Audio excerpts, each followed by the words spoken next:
टोपाई रक्तबिंदु कहार जीवन बंचाई पारे सहायक होपारे। एभली एक महत् उद्देश्य रखी समाज सेवा लक्ष्य आगे आसी भद्रक जिला चांदबाली ब्लॉक अंतर्गत छेड़ाक गाँव शुभश्री क्लब युवक माने।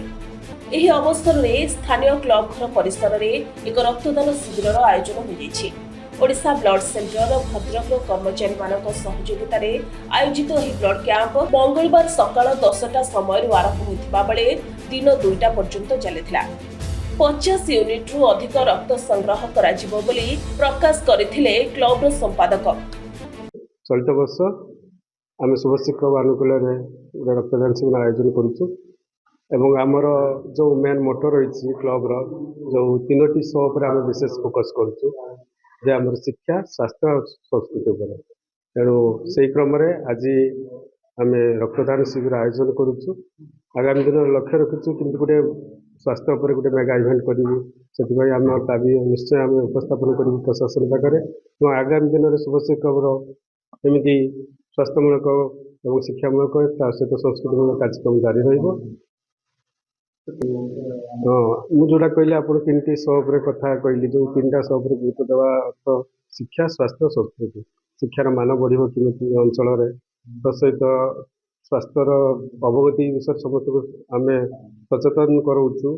केवल ए समय नुहे आम कोरोना समय ठार आरंभ फोकस करूँ। ये 7 पंचायत जो अच्छी आमर ये 8टी पंचायत ये पंचायत उपर आम फोकस करूँ एवं ये कार्यक्रम जो करूँ लोक मान सचेतन करूँ जागरण करूँ।